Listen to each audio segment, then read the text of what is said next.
All right, we're here at the space station in Houston. This is the NASA space station. So I'm going to be starting. Let's see where to start. That's a souvenir shop right there. So we're going to start right here, I guess. This is a Palisade meteor. It's got made of these crystals, and the mineral must be crystalline form of olivine, which is a magnesium iron silicate. And basically, this was one of the finding falling star. This is called the Raynon main mass, a meteoroid, which is difficult. Sent to come in Kansas 10 to 40,000 years ago. This rare 635 kilogram meteoroid was discovered in 2005. This one right here. And then Kansas. World's largest oriented Palisade meteoroid are basically oriented meteoroid develop a convex bowl shape because of the heat from friction created from meteoroid streaks through the atmosphere. The meteoroid above, called the main mass, is the largest known oriented Palisade meteoroid.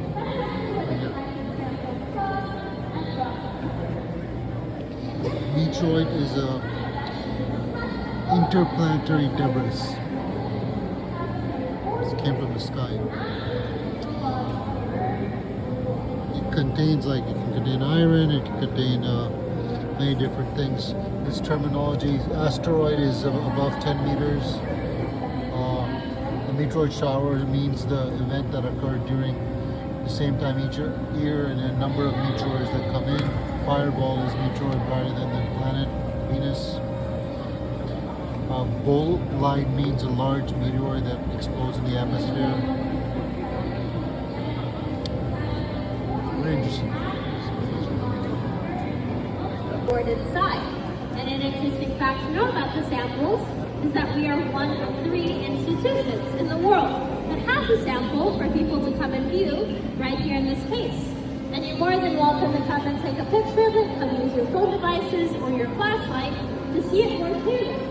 Small pieces of Bennu asteroid 4.5 billion years ago. It's composed of ice and dust. So when a comet gets close to the sun, its ice and dust content starts to vaporize.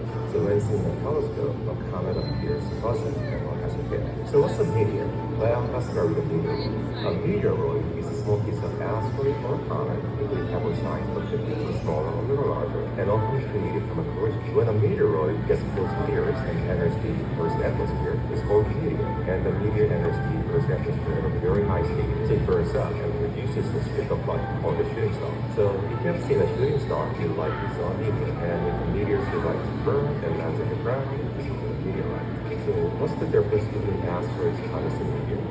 Well, asteroids are rocky, comets are icy, and meteors are much smaller and are the shooting stars you see in the sky. So, Where is it? so take the picture. I'm making a video actually. Oh. Is that the? Yes, it's right there. Oh, that thing in the middle. That. Okay, that's That's the piece of rock. Oh, that's That's a piece of an Bennu? asteroid. Yeah. Wow. It's a tiny sample of it. It Yeah. looks like a crystal. It looks pretty shiny. Yes. It's mainly made out of carbon, is what I've been told. Wow. To NASA's Johnson Space Center. Johnson Space Center is over 1,000 acres. We're going to see just a fraction of it. It's so big, employees sometimes use bicycles to get around. And it's not just NASA folks here. People from all kinds of companies, universities, even other countries' aerospace programs come here to work together. This place has both an amazing history and cutting-edge research. We're coming up on some of that history right now.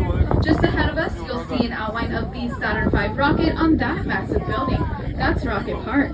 Saturn V is the rocket that got us to the moon for the first time. And inside that building is one of only 3 remaining Saturn V rockets on display in the world. Ours is from All-Flight certified hardware, and we're pretty proud of that. The other 2 remaining Saturn V rockets include parts from mock-ups that never could have flown. Now over on your left, check out those Texas Longhorns.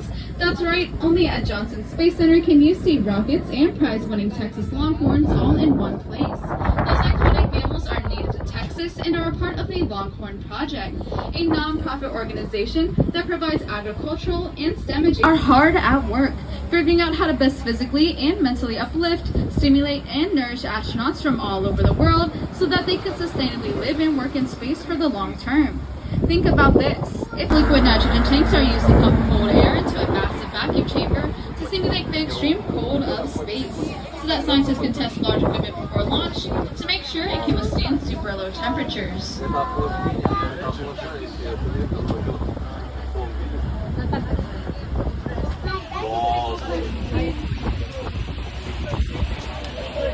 Turtles, and even an alligator named Miko. Like so many things here at NASA, his name is an acronym, MECO standing for Main Engine Cutoff.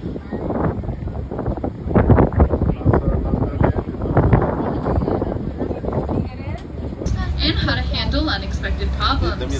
Building 9 is an active training facility where astronauts, along with their support teams, gain that familiarity. You are about to see a number of mock-ups that are specifically meant for educational purposes. Active training area. Wow. So cool. So their training area. These are different simulators of how they would train space. And they're from different countries as well, as you can see.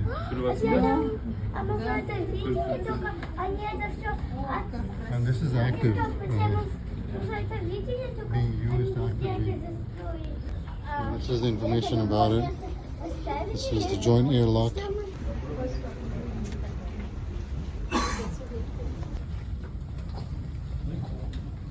These are all the different kind of modules that they prepare. Like this is from 2011.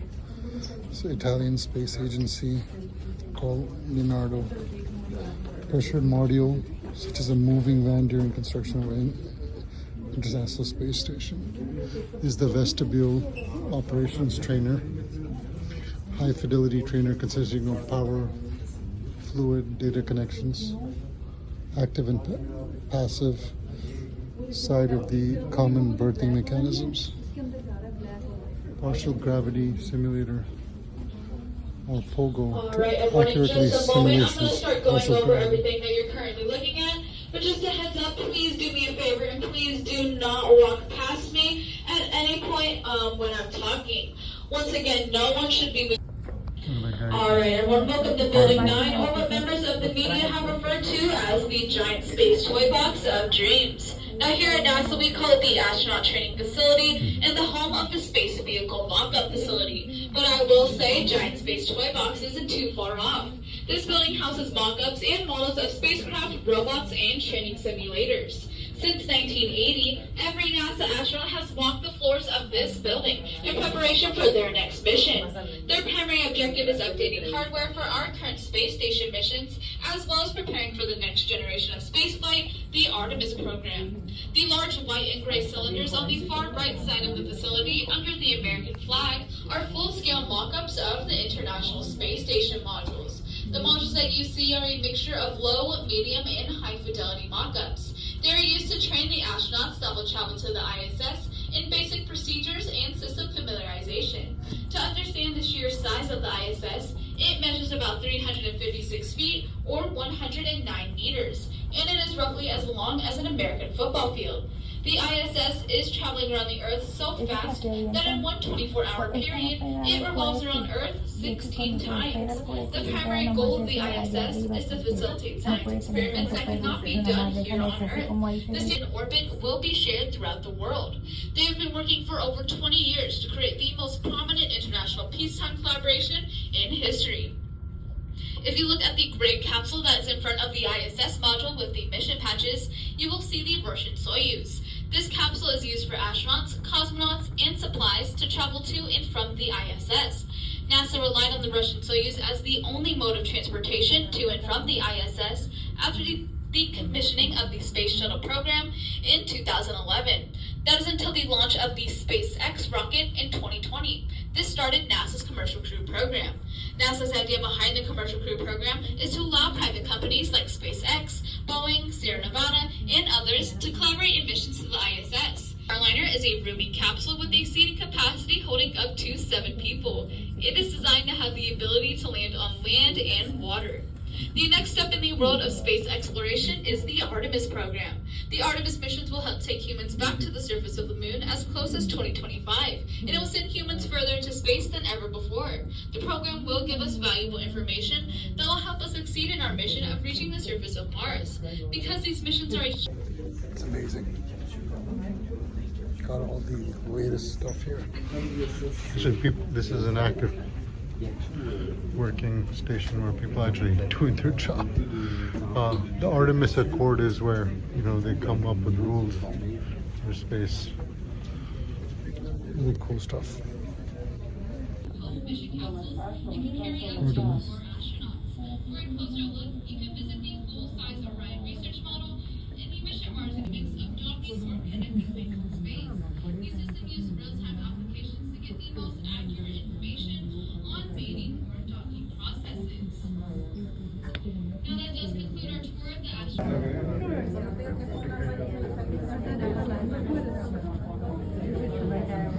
We've had a problem. It has served as the eyes and ears for astronauts for almost 60 years. And it has monitored 9 Gemini missions, all of the Apollo moon missions, 135 shuttle missions, the International Space Station missions, and the most recent Artemis mission. There are actually multiple flight control rooms inside. Teams of people work around the clock, 24/7, 365 days a year, tending to the International Space Station in the flight control room here. Now, cool fact, see the American flag flying on top of the building? That flag flies whenever there is at least one American astronaut in space. The flag has been flying continuously for 23 years due to the continued success of the International Space Station. Fixing human DNA sequence. This is the Human Health and Performance Lab where biomedical research takes place. This is where astronauts are cared for, monitored for physical and mental health, and studied for health risks associated with the effects space has on their bodies from past, present, and future missions. When you sign up to be an astronaut, it's kind of a lifelong career. For example, Scott and Mark Kelly are both astronauts and they're twins. NASA conducted a year-long study on them in which Scott was in space aboard the ISS and Mark was here on Earth.